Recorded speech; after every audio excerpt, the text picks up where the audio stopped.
In today's world, we only watch the endings, a flashy success story or the brutal collapse. But we don't hear about the full journey that it took to get there. The late nights, tough calls, moments of doubt.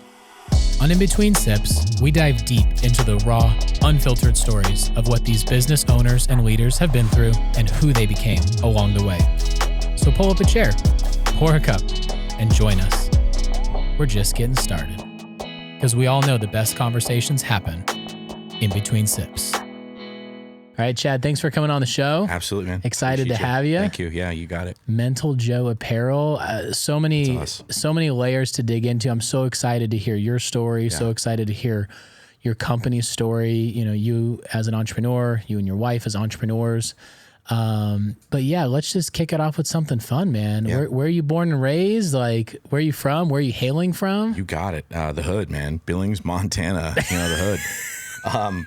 Yeah, I was raised up there. The hood. Yeah, I think at the town of, I don't know, maybe 75,000 when I was little. Really? So yeah, and it's the biggest so-called city in Montana. It still is. I think right now it's 120. Yeah. You know, so it's like the whole state's maybe 1 million people. There's more cattle than people, I think. More buffalo than people. Yeah, more buffalo than people probably even. Yeah, I grew up in Billings, Montana. Yeah. Sadly to say, my dad, wasn't real plugged in. He's had struggled with alcoholism. I think his family, same kind of a deal. He didn't have the tools and probably the mindset to be the dad that he wanted to be. Yeah. And my mom, same thing. I mean, she came from a home where you didn't talk about feelings. Her mom drank a lot, and so she didn't have the tools probably that she wanted to have, as a mom. So she raised 3 kids kind of on her own. Wow. So it's... Are you the oldest? No, I'm the middle child. Middle child. Yeah, so I got that going for me too, All sorts of good stuff going on. That's it, man. I fucking check about every box you need. Yeah. Man, so in Montana, grew up. When did you make the transition out here? I mean, walk us through kind of a little bit of your history there. Yeah, you got it. Yeah, so went to high school the whole 9 yards. Kind of like, I guess you'd say kind of the class clown. I was kind of the guy that no, you don't say. Yeah, you don't say it, right? I mean, I was just nice to everybody. I mean, to the point where like special needs kids, I'd go sit with them and have lunch with them. Yeah, that's awesome. And we'll maybe rewind a little bit in high school and connect the dot on where I've learned some things, via my ketamine journeys. But yeah, cap and gown wasn't even on the ground, and I was in basic training. Wow. What branch? I was in the Army. I was in the Army. Thank you for serving, by the way, first and foremost. Yeah, thank you. I appreciate that. Because it was something I hid from a long time, believe it or not. Yeah. And why is that? Well, same, right? We'll get into that part of it and why I hid from it. But I was just, I was your average Joe kid. Sadly we grew up poor. I mean, I remember standing in line at Thanksgiving to get a box of food from, Salvation Army or where we're at. So, my mom, she busted her ass, she worked 3 jobs, if not 4 or 5. And, at night I'd go help her clean offices, and, we were on food stamps, the whole 9 yards. So I didn't really pay attention in school. I played sports up until my junior year, got cut off the basketball team. And I said, peace. All right, cool. I'm going to go party and hang out and be a kid. Yeah. But yeah, so I really didn't have anything. College, I didn't think was my calling. My brother was super smart. He knew what he was doing. He wrote for the school paper. He went out to Oregon and, jumped into journalism. That was just his thing. He knew it. I didn't have a thing. Yeah.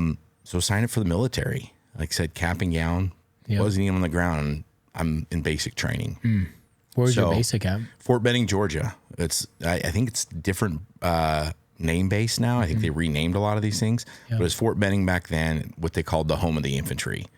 So all your infantry guys went there. That's kind of where they cut their teeth, and then after that you'd branch out. But I went through basic. I just went 11 Bravo, bang, bang, just grunt, didn't really have anything special attached to it. I didn't know what the hell I was getting into. But halfway through basic, I got awarded a jump slot. So I got I got a jump slot from the drill sergeant. They had like 6 out of our whole platoon. I was one of the guys. You must have been crushing it then. I mean, just keeping your nose on the grindstone and just... I didn't know any better, right? Yeah. To me, it was real easy. You tell me what to do, and I can shut up and do some push-ups and eat and run. Okay, that's easy. Yeah. I kind of grew up in chaos. So now I have a structured day. Yeah. And you're just going to tell me what it is. It's almost cathartic for you. Yeah. Wow. You know, so it was easy to plug in. Yeah. And I didn't look at it then as like a cool thing. I was like, oh, cool. I got a jump school slot. I didn't look at it like I was thriving. Right. But you'd never jumped out of a plane before. Never jumped out of a plane before. Nice. You know, but yeah, I went to jump school. Yep. And so I went to jump school. And then same thing, halfway through jump school, the 75th Ranger Regiment is just down the street from Airborne School. And they had a Ranger liaison cadre come up and said, hey, you know, showed us this really cool video. And, you know, you guys want to be badasses and wear black berets and do all this stuff. I'm like, all right, jumping out of planes and rappelling and blowing shit up sounds kind of cool. What was that first moment, by the way, when you first jumped out of a plane for the first time? Man, I don't know if I remember it, but I'm sure it was, oh shit, Yeah. we're like doing this thing. Like, oh God. Yeah, I mean, I was 19, Yeah. you know? I mean, you're Yeah. full of piss and vinegar and Yeah. you're just going to go do the thing. Yeah. But I'm sure and I got airsick all the time. Every jump that I ever had. Oh, no way. Yeah, because you have this huge plane, right? Yeah. And you're flying at low altitude and that plane is just sitting there bouncing up and down. And I'm sitting there going, I want out of here. I'm going to throw up. I don't think there wasn't a jump that I would jump out and I would throw up on the way down. Oh, I just... Was there a jump you're feeling like this was a pretty hairy moment? Like, we'll get into that. Yeah, we'll get into that for sure. But yeah, so it went down. It's called RIP. It was called RIP back then, but it's called RASP now. But RIP was Ranger Indoctrination Program. Okay. It's essentially where guys go to cut their teeth in the Army for special operations, Oh, right? wow. Rangers is kind of like the first gate into special operations. Yeah. So you go through RIP. It's 4 weeks, roughly probably 6.5 weeks total, right? Because you've got your intake, you got to get all your gear, then it starts, then you got your outboarding. So you're there 6-7 weeks in total with trainings of a full month, right? Yeah. And it's harsh. It is some of the gnarliest training you'll go to get in because, again, if you don't pass, if you don't get selected, if you don't meet the standard, you're not going to Ranger Battalion, period. Wow. And so that's just the start, right? So ended up graduating Ranger Battalion, Nice. or RIP, ended up graduating that, and then went out to 2nd Ranger Battalion, which is in Fort Lewis, Washington. And so talking about jumps, that's kind of where I guess you would say the fork in the road kind of for me in life kind of happened. We did a mass TAC jump in Spokane Fairchild Air Force Base. 2nd Ranger Battalion is really known for doing airfield seizures, right? Coming in, taking over an airstrip, securing it, and then allowing other units, other people to come in securely and kind of set up base, essentially, right? So you'd be the guys that would jump in, take it over, we're gonna take shit and over. then allow. Okay. Yep, and then we set up security, and then someone comes in, they provide full base security, and then you run operations out of that arena. And then they just send you on to the next jump? Well, that or, we'll go on missions or whatnot, but airfield seizures was kind of their niche, right? So we did a big mass TAC night jump into Spokane. And when I mean mass TAC, it's the full battalion. So I'm probably going to screw up the numbers, but it's somewhere, I want to say it's like 400, probably 600 guys in the air. Oh, wow. So you're talking 3 or 4, if not 5, 6 C-130s in the air. Look at my t-shirt. It kind of tells a story. Yeah. And you're jumping at night with, again, 400-600 guys in the air. And you must have been so close to each other too. I mean, I'm sure You're there's right. Yeah, protocols and Google. procedures, but 400 is 400. When you're jumping out of a plane, you're handing that line off, right? And that jump master is grabbing it and you're out and the next guy's right behind you. So you can Google this stuff. Just put in like mass TAC jump, airborne jump, and you'll see how quick guys come out of planes. Wow. I mean, you're on top of each other. Wow. So we're, night jump, and I look up at my chute. My chute's starting to kind of implode. And I'm like, what in the hell is going on? And I look below me, and there's another parachute below me. And so I would obviously think that parachute's stealing my air. Yeah. And I look up, and next thing you know, dude, I wake up on the ground. Whoa. I don't remember, how high were you? I don't know. Oh, wow. So most combat jumps, right, are going to be anywhere. And again, this is going to differ too, because we jump at different altitudes, but sometimes we'll jump at like 1,500 feet, 1,200 feet, but most combat jumps, because you want to get down, right? You're jumping in, you're in enemy territory, you need to be on the ground. Yeah. You're like 900 feet. I mean, think about a C-130 at like 1,000 feet and you're jumping out at 900. I mean, you don't have a whole lot of time to figure shit out if it goes south. Right. So I don't know. I've said it over and over on other podcasts as well. I don't know if I was 10 feet from the ground. I don't know if I was 100 feet. I don't. To this day, I've relived that. And there's certain parts that night I can't fucking put together. I just can't do it. Anything broken or anything major injuries? Yeah. So, I mean, I would almost bet that I smashed my head on the tarmac. And then when I came to, from my waist down was completely numb, just numb. I'd do the whole pat thing, make sure there's no compound fractures. I wasn't really bleeding, nothing, but I had a massive headache and I was numb from the waist down. Same, right? You're a ranger. You got to get up. You got to continue the mission. Like, you've got to do the thing, right? Yeah. So eventually I get my shit together. And there's a portion, and I'll say this, but this came to me in one of my ketamine sessions. I really relived this whole night. Yeah. But there was a C-130 off to my right-hand side and a bunch of snipers, because the snipers rode dirt bikes, and they were coming up. And I remember one of the guys coming up to me and saying, "What are you doing, dude?" And I was like, "Hey, I can't find the Gustav section." I was a Gustav gunner, and an assistant Gustav gunner as well. And he's like, "Yeah, your team's over there, dude. You're not even in the right place." So I remember walking over there, and then essentially the rest of the night, I don't remember. I don't even remember getting on the plane to fly back to Fort Lewis. So, I mean, that went down, right? And that was it. Never talked about it, nothing. But fast forward like 17 years, about 3 years ago, I ended up contacting my gunner, Philip Matthews, and talked to him. And he's like, "Yeah, dude, I was always wondering what happened to you." He's like, "Because after that jump, like, you always complained about your back." Yeah. He's like, "You were not in it. Like, you got really loopy, and then you started fighting in the barracks." Well, what happened in that night was, during a ketamine session, I kind of set the intention of like, hey, where in life did I go? Like, where did I go south? Like, what happened here? And I relived that jump. Still couldn't put two and two together. But as the weeks went on, what we call integration, now I started connecting the dots and going, oh shit, I hurt my back. I needed to still be an operator. So I took pain pills. So I started taking the pain pills to ease the back so I could still go be an operator. And then before you know it, it was 2 pain pills, 3 pain pills, 4 pain pills. And then now I'm drinking on it, from Oxy to Tramadol, whatever I get my freaking hands on, just to numb the pain, right? And then I start drinking. And I start fighting in the barracks. To the point, I was spending so much money on getting pills to soothe the back that the other downfall was I went to the PX, which essentially is a big Walmart, right? And they had phone cards back in the day, because we had payphones. There wasn't cell phones. We had freaking payphones. Yeah, we had beepers, right? Yeah, that's right. Beepers. Did you carry a brick phone on your? No. Remember the big bricks? No, we had beepers. Yeah, the big bricks, man. the ones that were in the cars and everything. You were living if you had one of those. That's it. You were a baller, But yes, we had beepers. So the thing was, we had a phone. It was in the team room, and I needed to call my mom because I was just unraveling. Yeah, and I didn't know like where to ask for help, and mom was always a safe space. So I went to the PX, just doped up. And I went and stole phone cards. Got caught. Wow. Got caught stealing phone cards. So now I just piled another goddamn thing on the issue of. So out of all the things that you did previous to that, you're jumping out of planes, it was the phone card that got you caught. Got the phone card. Man. And I remember the MP just looking at me, and he felt bad for me. He goes, "Dude, I'm not going to say shit to you." And again, it's probably rephrased, right? And this isn't exact, but essentially he was like, "I'm not going to do shit, because what you're about to get into, going back to Ranger Battalion," he goes, "I feel sorry for you." And so I got made an example of, like, bad. But fair. Like, I didn't boo-hoo about it. I screwed up. Like, give me the punishment. What do we got to do? What was the punishment? Oh, it was like 2 months of the worst hell you could imagine.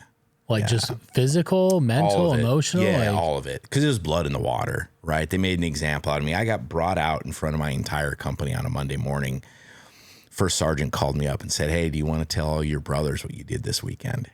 And so I've got 4 fucking platoons of men sitting here, over 200 guys, and they're watching this. And I'm 19 years old, and I got assassinated right in front of the company. Wow. And so from there, it was just blood in the water. So everyone's like, let's make an example of this dude.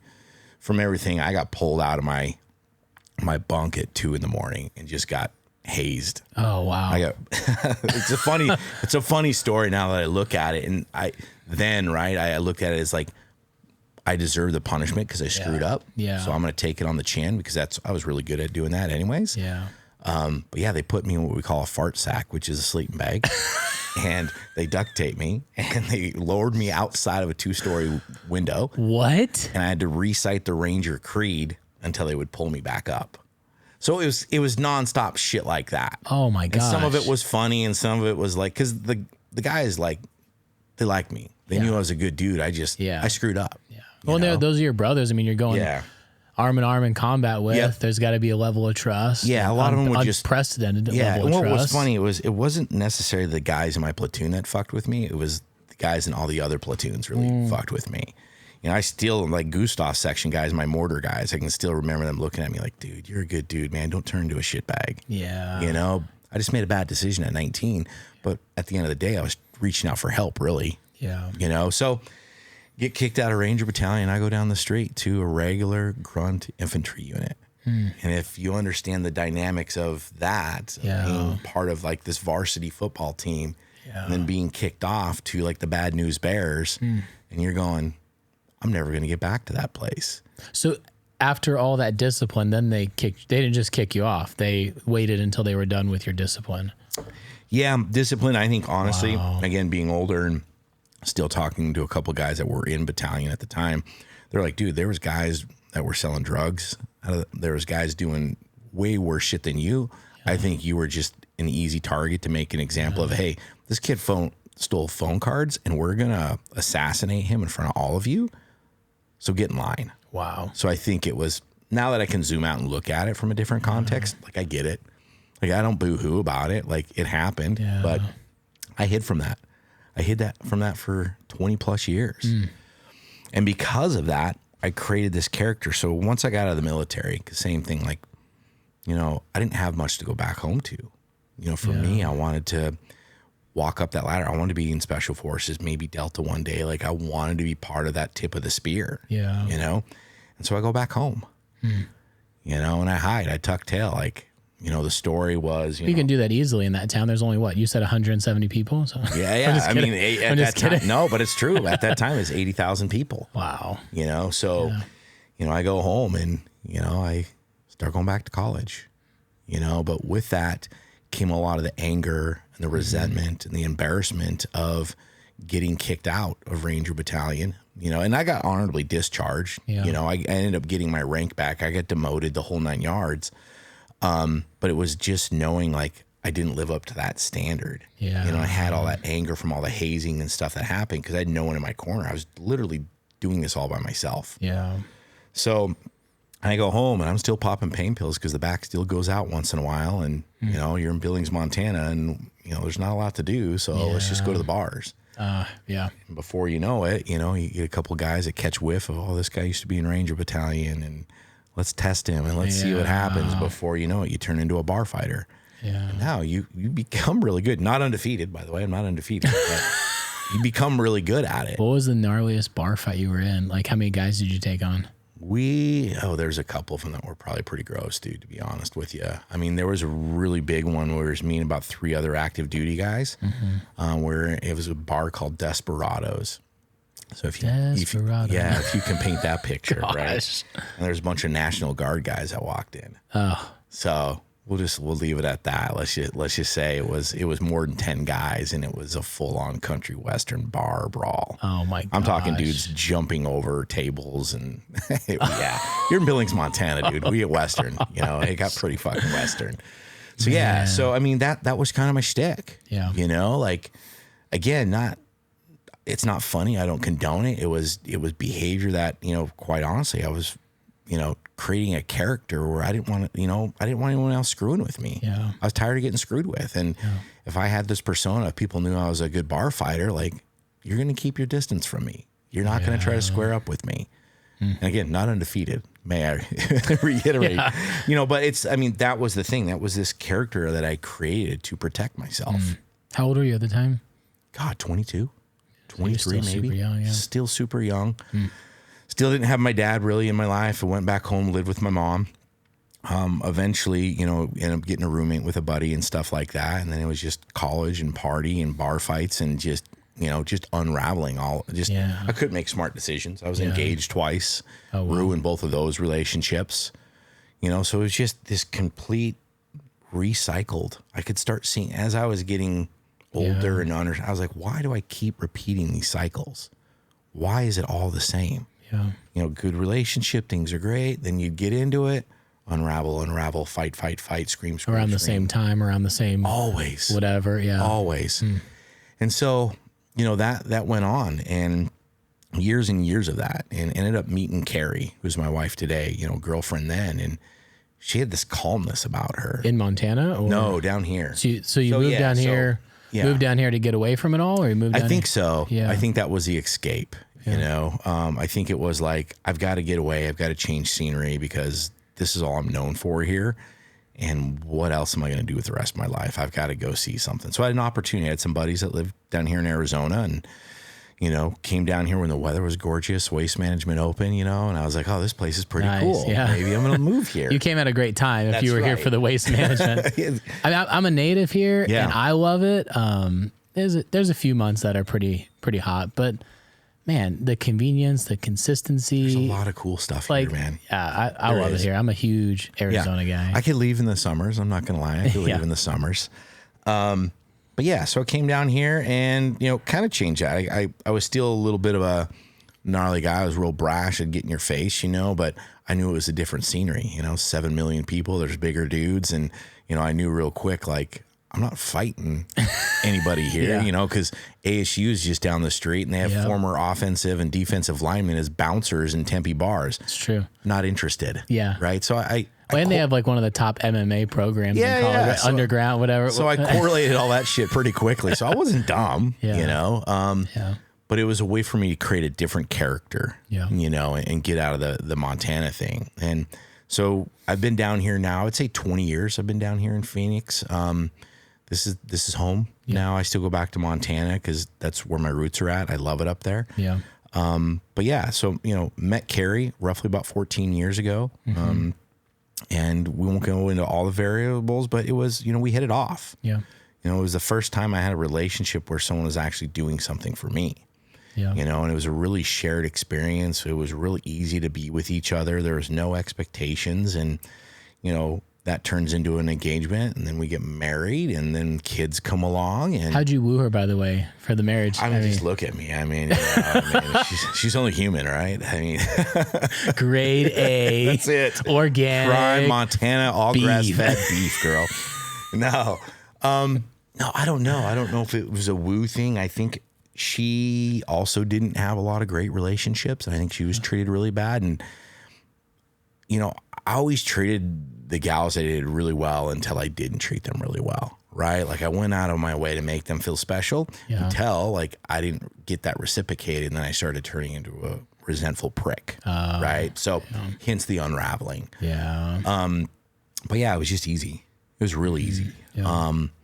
But you know, fast forward, right? Now we've got kids, and now we're getting into that roommate stage. You know, there's not a whole lot of intimacy. There's the you know, kind of glare across the living room like, hey, fuck you, but we're married. Yeah, you too. And, you know, it's a very similar story to a lot of couples. But it's not just about leaving the ketchup out on the counter, right? That's it. Yeah. Pick up your socks, you slob, you know, and then that stuff builds. Yeah. Right. And Carrie and I were pretty disconnected. You know, she had 2 little human beings that she just had. And I was a very unplugged father. And I was in corporate real estate. I was in corporate real estate for 20 years. Really? What'd you do in corporate real estate? So 08, 09, I worked for Countrywide. I did subprime mortgage. Oh, wow. Okay, so in 08 and 09? Oh, yeah. Oh, wow. Yeah. So if you're in real estate, you understand that dynamic there. Yeah. And so the market went south.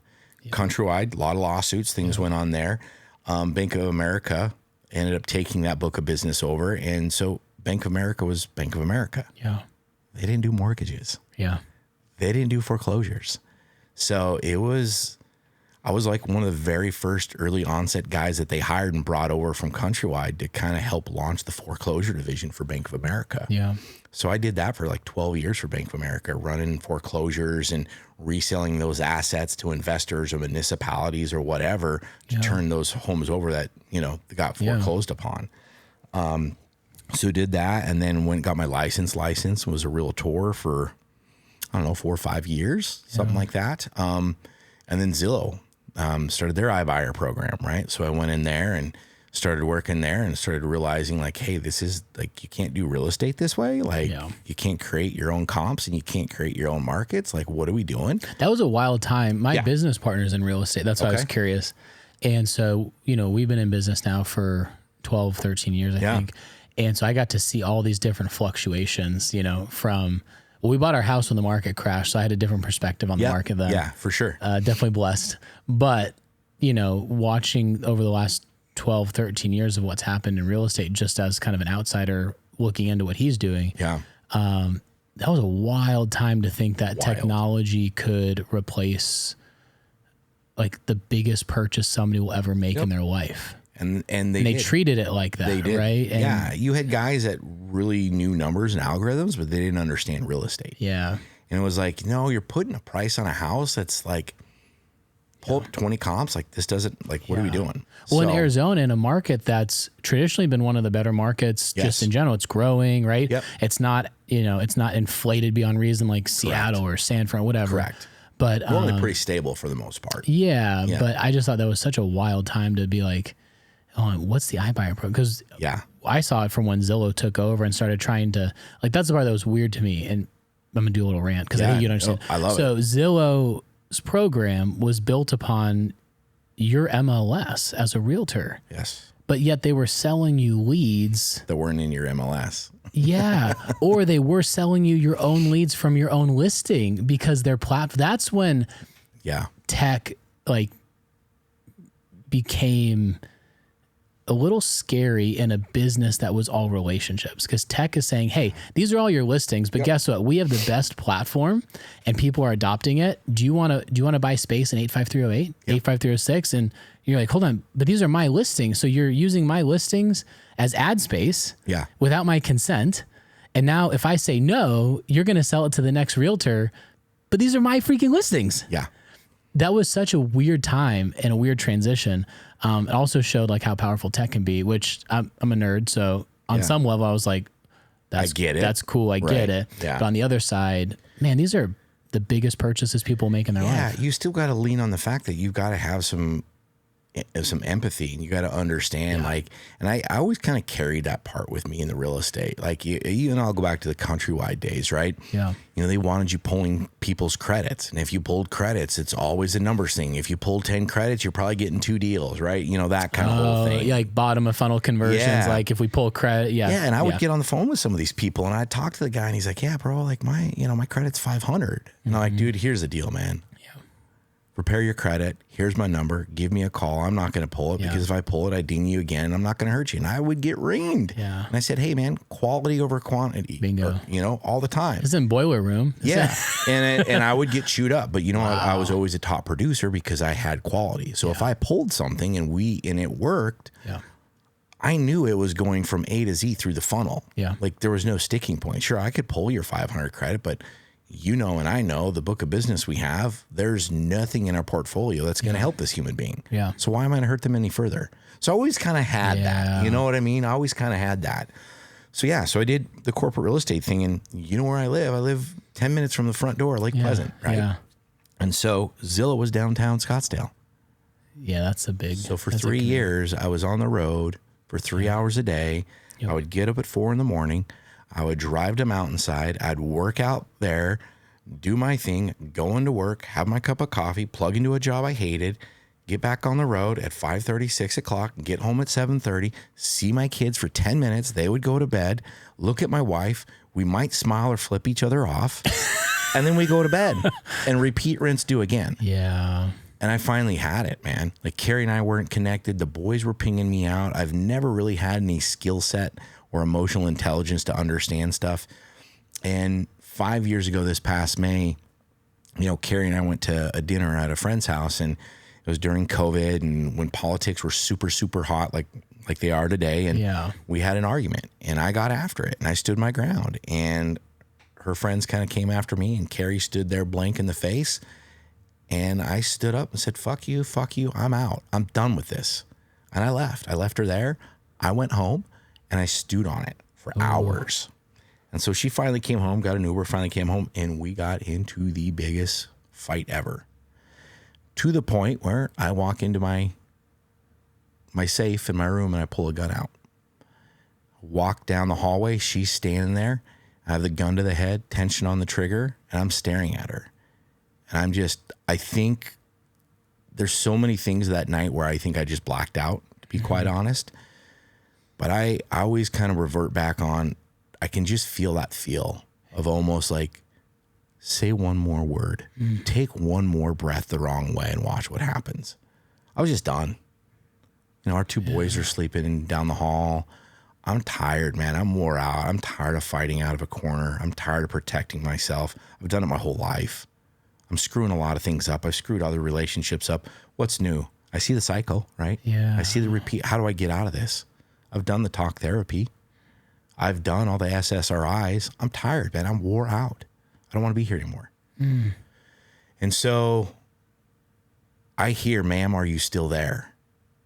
And I'm like, it almost like brought me back. I'm like, what in the, like, where's this coming from? And I look down and Carrie's phone, I see the screen 911. Yeah. And it's the dispatcher. And I'm like, shit. So I walk in my office. I pull back the slide.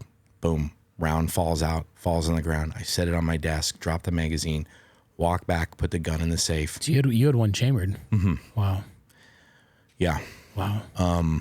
Walked right past. I didn't say anything to her. I walked right past her, went outside, sat on the tailgate of my truck. Sheriffs come up, right? Because we're not in the city, so it's sheriffs responding.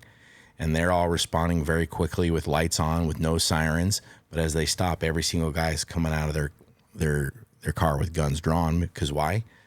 They get a call, man with gun at home, blah, blah, blah, blah, blah. So what are they? They're doing their job. They're protecting themselves, and they pull up, and I'm sitting on a tailgate. Yeah. And, man. Yeah, it gets me. But yeah, the sheriffs, they looked at me, and they're like, dude, what's wrong? And at that time, I was like, I need help. I can't live like this. And so I went to inpatient for just under a week. I think it was 5 or 6 days total. Yeah. And through that process was talking to Carrie. And at this time, neither one of us know what each other's going through.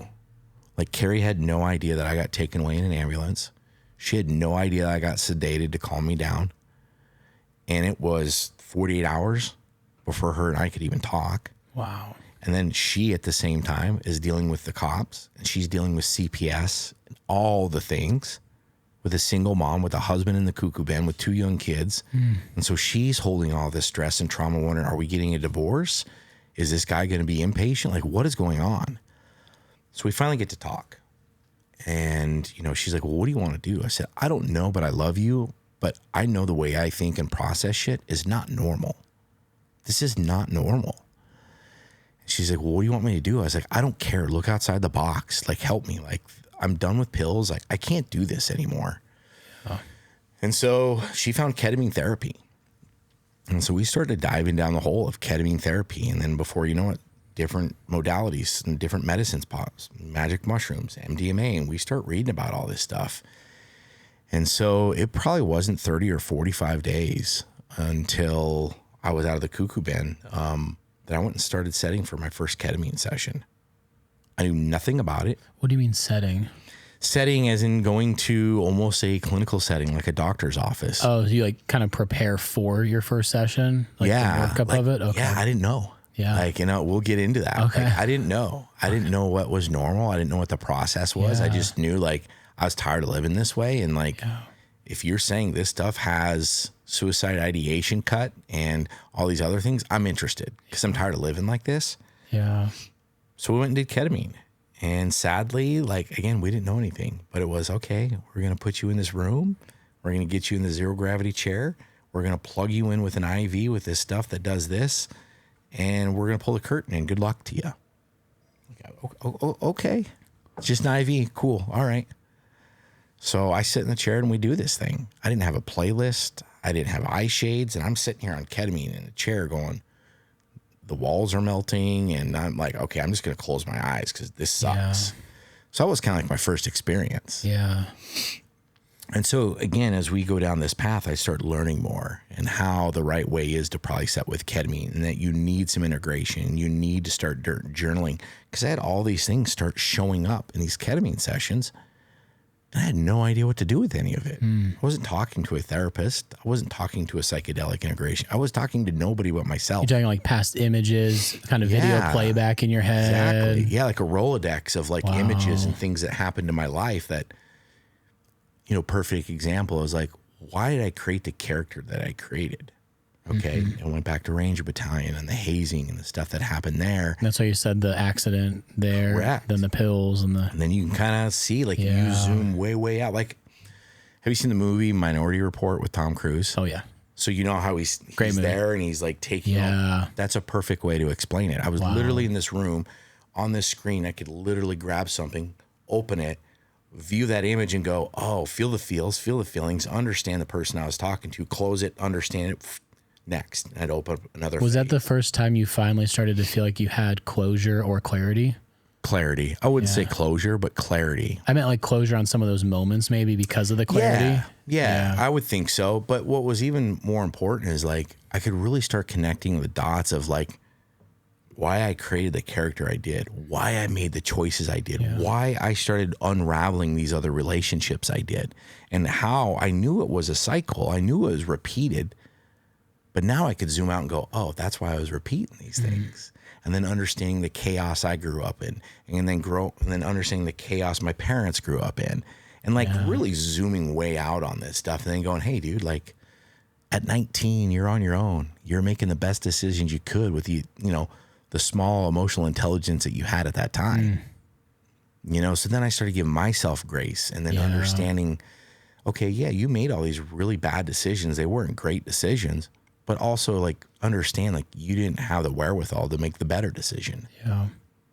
So, I'll pause there and in between a sip here. Yeah. Give you some of that to chew on. No, I mean, I appreciate you sharing. It's powerful. It's powerful to hear that. Yeah. For anybody else listening too that has gone through similar things, of course, or even not gone through similar things for clarity, right? Yeah. But yeah, that's heavy. Yeah, and it's we'll get into the Mental Joe thing and more stuff, but it's why I talk so a lot about this stuff, right? And Carrie and I hear it a lot. We hear a lot of people going, well, I'm not a combat veteran, or I'm not a first responder, or I'm not this, or I'm not that. Yeah. I'm like, hey man, everybody has something in their life that traumatized them, or has something in their life that made it pivotal for them to think X, Y, Z, and this is why you react to a certain situation, and this is why you do what you do. Mm-hmm. It doesn't need to be earth-shattering. I think the old school way of calling that, I mean, correct me if I'm wrong, but I always grew up hearing like, what baggage do you have? Yep, yeah. What like, baggage do you have? That's kind of how I grew up hearing it. Like, how did you grow up? What baggage do you have? Yep. What decisions did you make? But that baggage, right, that environment creates who you are as a human being. Yeah. And for me, I look at ketamine, psychedelic therapy as a way to level up your understanding of who you are, to really, really be your true authentic self and who you want to be, right? And then what does that do? Now it brings down all the barriers. So now I get to hold that space for my wife and look at her and say, you know what? I'm sorry I was an ass, but this is why I was an asshole. It's not appropriate. Yeah. But this is why I did the things that I did, and I'm sorry. And now I need to earn your trust back, and I'm willing to put in that work. Yeah. And so I had to earn Carrie's trust back. I had to show her that I could carry on certain conversations without losing my shit. Yeah. I had to show her that I could manage and be a father to my boys without losing my shit. Yeah. And so as she slowly got to see that, now her barriers start to lower. She starts losing the resentment. She starts falling in love with me again. And now we are, instead of surviving, now we're thriving. Yeah. Now we're two whole human beings that see each other, that can look at each other and know when our two boys are 100 miles an hour and they're all over the place, that we can look at each other and go, they're boys. Yeah. They're tired. Let them do their thing. Yeah. We're going to give them some grace too. Yeah. It's interesting too. I mean, admittedly, I don't know anything about psychedelics, anything about mushrooms. Yeah. So I knew a little bit about ketamine just because of a past job I worked at. There were ketamine infusions as part of a regimen.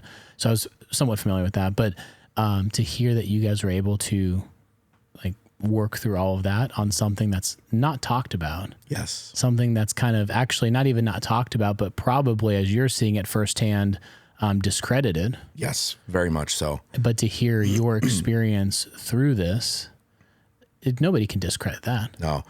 And that's what I say is like, I'll take on any therapist and I'll take on any doctor that wants to say otherwise. Because you're a living example. Man, I'm a living example of someone that played within the system. Yeah. I got the corporate job. Yep. I was boohoo and self-loathing. What do I need? Oh, I need an SSRI. That's what's going to help me out. That's going to level me out. No, it actually made me more numb. Yeah. You know, I did all the systematic things. I played by all the rules. But now, psychedelics, ketamine therapy, right? It has now opened me up in such a way, like, I am a better human being all the way around. I'm a better father. I'm a better friend. Now I draw healthy boundaries with people. Hey, if you don't want to meet me here, XYZ, that's cool, man. I don't do your thing. I love you, but I'm not into that. I'm not into, you know, I don't want to play in the sandbox anymore. Yeah. You know, I want to play on the playground with the rubber pad that if I fall, it's not going to hurt, right? Yeah. Like, I'm leveling up my play skill, I guess you would say. Yeah. So I look at psychedelics as a way to level everybody up. Yeah. And that's what I'm saying. Like, I don't think necessarily you need the world-shattering trauma to happen. Like, you might have had a great childhood. You might have had great parents. But there's somewhere along the line that something happened that developed you in a certain thought process. Well, what happens if you go through a ceremony, whether it be ayahuasca or psilocybin or MDMA or DMT, that you go sit with that, and then all of a sudden you get some clarity of going, oh, I don't like that little portion of me right there. But why do I have that portion of me right there? Yeah. Okay, it was because of this. How do I correct that? Okay, I don't like that. Let me live better in that arena. But everything else might be great for you. Yeah. I honestly look at it as a way to enhance all of us to be better humans. Yeah. You know, and I tell people, like, you're always going to have 10% of a population or a demographic or an ecosystem that's going to screw it up. It's part of it. We're human. I can't control that 10%.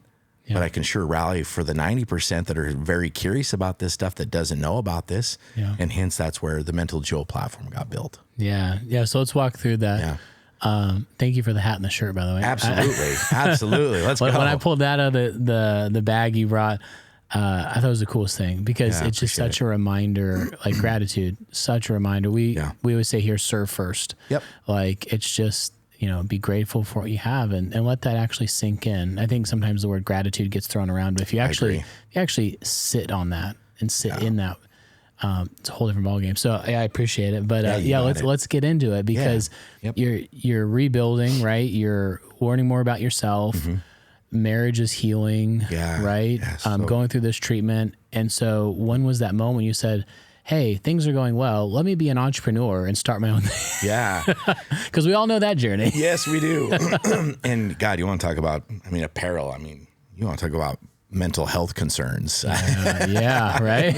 I was like, why am I doing apparel? Like this is not helping my mental health at all. Of all the industries. Well, I get it though. You're using it as a platform. Correct. And you're using it to spread awareness. And at the same time, have some really cool apparel and really cool stuff. But more so, I think we're getting at a place where there's big brands. There's always going to be the huge brands of the world that people love. But I think majority of Americans want to wear things that they support, that they understand, and they actually have like a depth and they're part of it. So I understand why you did it, but apparel company is not the easiest. No, company not the easiest. No. Walk us through that. Yeah. So I always say it's roughly my 7th or 8th ketamine session. Had this aha moment. Again, we'll go back to the Minority Report, right? I'm sitting there looking at this big screen. It's blank. And all of a sudden, just like a ticker tape, go start an apparel company. And I'm like, what in the shit? Like, I did corporate real estate for 20 years. What am I doing with, I know dick all about apparel. What am I going to do with apparel? So it took some time. And what was interesting is I started, I guess you'd say, being awake and really noticing different signs and different things that were connecting. And I was talking to a buddy at a bar because I still wasn't fully, I was still going out and doing the dumb shit, but I knew like there's levels to it now. But I was sitting there, I was talking to a buddy and he's like, dude, you should start an apparel company. You have a really cool logo. And that was kind of like the first, like, okay, I was in a ketamine session. It told me to start. Now I'm getting a buddy telling me maybe you need to go because you have a really cool tagline and a really cool logo. And so then it just kind of started. I was at Zillow still. Where did the tagline and logo come from, though? Yeah, great question. Another rabbit hole for you. Yeah, please. So I am a practitioner of a modality called TRE, which is attention trauma release exercises. Same thing, we'll backpedal a little bit. Carrie came from a social worker background. And so she saw really quickly there's a lot of red flags with this dude, but there was a good dude in there, but this dude's got some red flags. And she brought me to a studio and we walked in and she just, I trusted her, right? And she's like, hey, will you go do this thing? Because you're having like nightmares at night and you're swinging at night. Would you? I'm like, yeah, I didn't know I was doing that. She's like, yeah, will you check this out? So we walk into this room and it's got this older lady there in yoga pants and 3-4 other women in there with purple hair and nose rings. I'm like, what in the fuck are we doing here? And so that was my introduction to TRE. And if anyone knows about TRE, what it is, it's a succession of exercises that start kind of from the balls of the feet all the way up through the hips, right?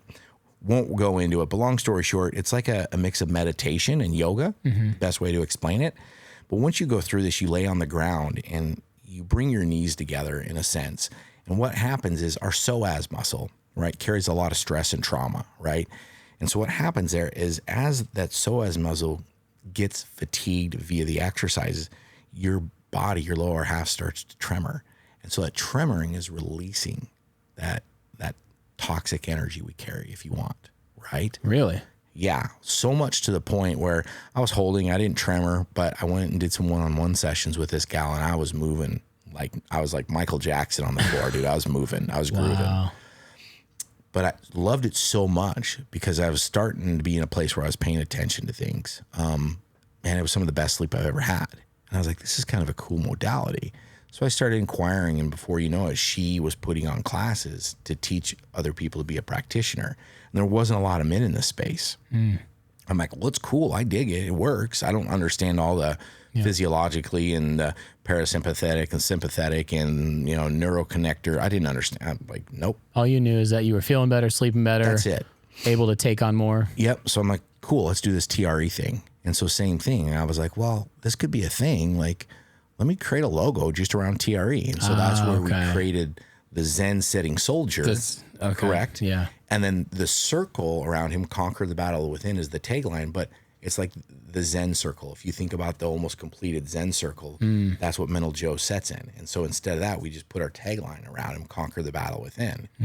And so we had that, but same thing, like, well, what do we do with this really cool thing? Well, again, started kind of getting all these little nods from people. I'm like, all right, let's do apparel. Yeah. So why was that? Cool. Okay. I appreciate that because I was always curious where the actual name and logo came from. Yep, for that. exactly. So that's cool. Kind of where that started. And so then we launched a nonprofit. So Mental Joe kind of started off as a nonprofit because we already had that launched. Yep. But I was at Zillow. And so I was going through my healing journey as Zillow was starting to slow down. We're starting to do layoffs. And I started going, I don't want to do this 3-hour road trip anymore. And I can't plug back in really more to corporate because it's really a demise to me. I really see how bad it is on my mental health. And so Carrie and I kind of made this pact. She's like, hey, I can handle the corporate stuff. Like, I'm really good at it and I make a lot of money. Like, how about you just be dad and stay home and like, let's work on this Mental Joe thing. Yeah. So like, okay. Wow. That's a cool opportunity. Yeah. So she's given me the opportunity to be like a very present dad, to build a very strong foundation with my boys. But as men, how old are they now? Connor's 8 and Colin's 7. So ever since they were 3, I've gotten to have this opportunity. Wow. But for the men out there, that are stay-at-home dads, I get it. Like, it's a big ego thing, right? You're supposed to be the provider.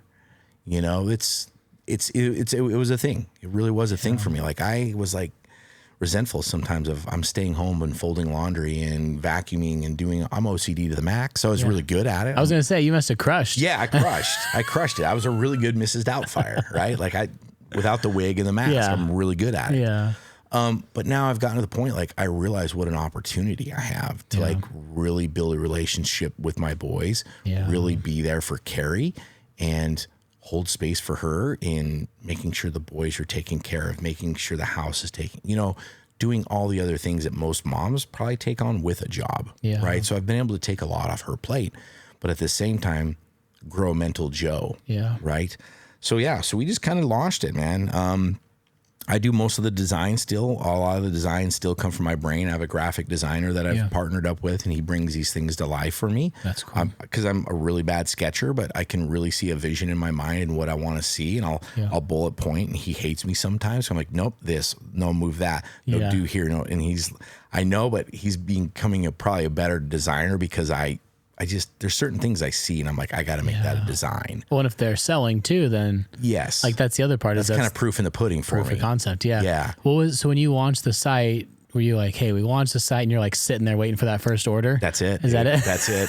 And when we first started, it was very neutral apparel, right? Yeah. It was just the logo. Yeah. And then as the brand grows, then little things like, I'll be honest, I like smoke cannabis and I'll go sit outside. And then just little things will start kind of popping in the brain. And I'm like, I'll write this down. I'll do this. And that's, if you look at this shirt here, it's the mushroom paratrooper, right? Story behind this shirt. And each shirt, I try to have a story. Yeah. So I burnt in on a night jump. Hints, right? Burnt in, C-130, okay? My first magic mushroom trip, okay? The very first trip I had on shrooms, all I saw that entire night was a white pill bottle that came in, dumped out, and would fade away. That's all I saw for 6 freaking hours. I was pissed. Because I want to see dragons and demons. I want to see some shit, man. Right? I hear about all these cool trips. I want to see some stuff. And all I see is a white pill bottle. Well, what that showed me was that was medicine. That was mushrooms telling me, dude, you don't need the pills anymore. Flush them down. You're done. I literally went that next day after my ceremony, flushed everything down the toilet. I haven't touched a pharmaceutical since. That's awesome. So story behind this, burnt in on the jump, mushrooms is what saved me. Yeah. So that's kind of our paratrooper mushroom. And so a lot of these designs have a little bit of a story, kind of like the Into the Buffalo, right? I love that one. Yeah. The Buffalo one. Yeah. That story is just, you can share. That shirt alone, when I was on your site and looking down, I was like, I freaking love the buffalo analogy so much. Thank you. Yeah. I mean, buffalo, if people don't know, right, they're the only animal that kind of put their head down and they go into the storm. Why? Because if you go into the storm, you will get through the storm quicker. Yep. If you run from the storm, guess what? You're in the storm longer and you're running, so you're tired. Yep. And now you're wore out and now you're depressed and now you have anxiety because you're still in this goddamn storm that you're not willing to run through. Yeah. And so that was kind of my thought on the psychedelic buffalo. Yeah. When you go set for a psychedelic therapy or a ceremony or a retreat, you really don't know what you're getting into. Yeah. But you're surrendering and you're saying, I know there's something I got to fix. Yeah. I know there's something I got to face. So let's do it. Yeah. The psychedelic buffalo into the storm. Yeah. And so each shirt, I try to have some kind of hidden meaning or something to it, or some kind of like people see it and they go, oh man. Yeah. And that's what's been really cool about this journey. Yeah. Is when we set up for conferences or people buy our shirts, everybody, like, I love to sit back and watch people walk by our booth and start laughing or pointing or doing this. But the really cool thing is people exchanging their hard-earned money for a shirt that I designed because they understand the cause, they understand the mission, and more than likely not, that individual has also sat and done some kind of psychedelic. Or if you haven't, you're on the fence. Yeah. You're looking at it and you're talking to Carrie and I, and more than not, now that we're talking to people and we're in the public, like, dude, the people that come up to Carrie and I, that's a whole other podcast. That's a whole other side of the business. Yeah. People are coming to us because they trust Carrie and I. Yeah. Hey, man, where do I go sit? Well, it's starting to be more in public too, It is. right? And so Yeah. now they see an outlet for that of a trusted source with your story and Carrie's story. Because I think, was it last year when Aaron Rodgers came out and said he travels south and does ayahuasca and all that? But I think that was the first time, maybe for me, that I saw, so I could be wrong, but that was the first time like a major platform of a public figure. And then you had Rogan start to talk about it. But I feel like in the last year, maybe 2 years, you can tell me better than that, but that's where it's been more public in the mass. 100%. I mean, when we first started this, right? Like, we'll be super honest. We'd go to farmers markets and stuff, and it would be just a shirt like that, or something different, very neutral, just really our logo. And people be like, "What do you do?" Yeah, and they're like, "Yeah, we're this apparel company that talks about psychedelic." And people look at us like, I just came here for the donuts and the cookies and the brisket and peace out, weirdo, right? At the farmers market. That's it. And I could feel that vibe, right? And Carrie could feel it too. Dude, now we go to a conference. This is literally 3.5 years later. We go to a conference now. We go to a farmer's market now. 9 out of 10 people that come up to us, hey, I'm microdosing. Hey, I just sat with ketamine. Hey, I just went to an ayahuasca retreat a month ago. Really? It's becoming that more prevalent. Oh, it's crazy. Wow. And now that we're talking about it, we're like, I'm adamantly open about it. Yeah. Like, one, the reason I'm so loud and obnoxious about it is twofold. I don't want somebody to go through 20 years of pain like I did and take it all the way to putting a gun to your head. Hey, man, if I can be a little bit more proactive and you're kind of listening to me, maybe you're not fully bought in, and you're watching how I guide through life and talk about myself and my wife and my boys and other people, maybe I build enough platform where you trust me enough to say, you know what, dude, it worked for Chad. Yeah. Why am I any different? Maybe I need to go do this. Maybe me and my wife need to go do this. We're not fully connected. Yeah. And so that's really the platform we built. Mental Joe now is a community brand. It is an awareness brand. It is a brand that people that are sitting on the fence that want to maybe do something to level up in their marriage, in their own personal journey in life of, hey, I'm going to go try this stuff. Yeah. It doesn't seem harmful. Like, Chad's no wackadoodle. He seems like a pretty straight-laced cat. He might be a little goofy, but you know what? I trust this guy. Yeah. And at the end of the day,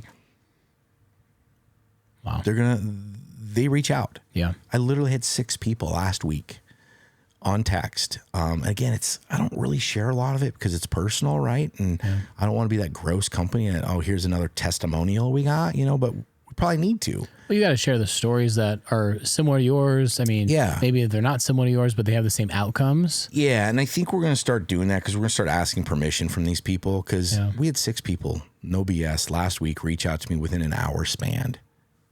Text also from a former Major League Baseball player to 2 active duty, I guess you would say, Phoenix firemen. Wow. Right? People reaching out and saying, hey, man, I've got to do something different. And people, saying, hey, thank you. I mean, I'm talking people that are never touched anything in their life to people that are uber religious, right? That are now going, hey, dude, because of you, I trusted you. I went and sat for my first, psilocybin experience and holy shit, Chad, I get it. I love my husband now. I love who I am. I'm growing. I've lost 70 pounds because of this. Like, I'm talking massive transformational stories of people that still reach out to us. We had 3 people last week text us. To me, this is the coolest. These 3 of these individuals were, one was in Peru, one was at a retreat in Oregon, and another one was in Colorado. So different spectrums all over the place. 3 people text me, sent me pictures. Hey, Chad, I'm getting ready to do medicine. Or, hey, Chad, the facilitator was wearing a Mental Joe shirt. That's cool. So they're like, so to be trusted, that's cool. For a facilitator to say, I like this guy's brand and his message enough to where I'm going to wear his t-shirt during a ceremony for this human being I'm helping. Wow. To me, I'm like, that's it. That's cool. Game, set, match. So when I get those stories, those are the keep going. We're on the right path. It's been a struggle carrying iron debt to our eyeballs. Yeah. But it's, again, I keep getting the nudge every time I sit quarterly and do some medicine or something like that. The medicine comes through and nope, you're on the right path. Keep going, dude. So this whole journey of Mental Joe has literally been nudged along by plant medicine and molecule medicine and ketamine sessions that I've gone through to keep going, keep going, keep talking to these people, keep doing the thing. Right. And that's why we keep doing it. That's why we keep doing it. Well, that's awesome. I feel like we could talk for hours. Yeah. Definitely need to have you on as a follow-up, especially where the company's going, where everything's going. But I just can't thank you enough for sharing, I appreciate it, man. For coming on and being so transparent. Yeah.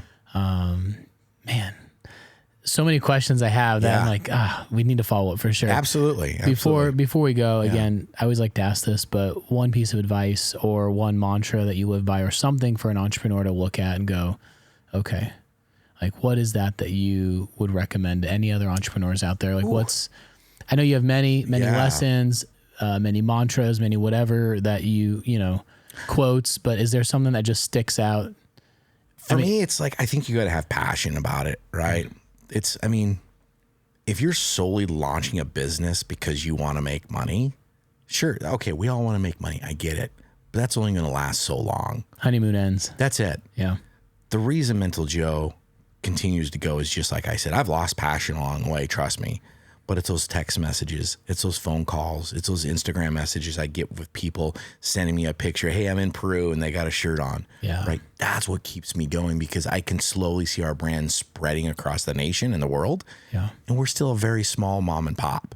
Yeah. So you got to have some purpose, right? And that purpose, I think, is what's going to help you get your brand or your company or whatever across the finish line and grow. But you go in head first, well, I got to make all this money. Not gonna last. I don't know how long that's going to last. Yeah. So I think you got to have some purpose and some passion behind what you're doing for it to be a longevity type thing. Nice. I love it, man. Cheers to you. Cheers, man. Appreciate it. Yeah. Thank you. Thanks for coming on, and just so pumped to see where you're going to keep growing, man. Like it. Appreciate you, dude. Thanks.